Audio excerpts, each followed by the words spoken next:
যারা সিগারেট খায় আমি তাদেরকে দোষারোপ করি না, কারণ বেশিরভাগ মানুষ যারা সিগারেট ধরেছে নিজের ইচ্ছাই তেমন ধরে নাই, বেশিরভাগ বন্ধুর পাল্লায়, পরিচিত মানুষের পাল্লায় পরে সিগারেট ধরছে।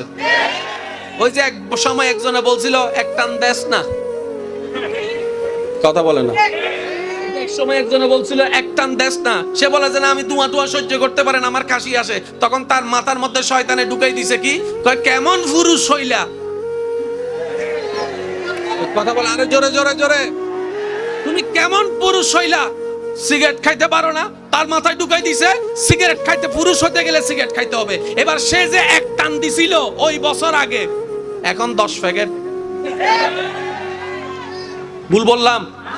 বেশিরভাগ নেশা, বেশিরভাগ খারাপ অভ্যাস আমাদের ভিতর ঢুকেছে পরিচিত মানুষের মাধ্যমে, যাদেরকে বন্ধু বলেছে ওই বন্ধুর মাধ্যমে।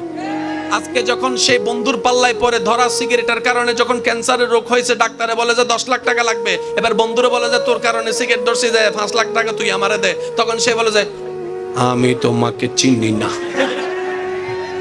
তো আমারে খাওয়াইছিলি যে। তখন সে বলে যে আমি বিষ দিলে কি বিষ খাবিনি, ডাইরেক্ট ফল্টি মাইরা দিছে।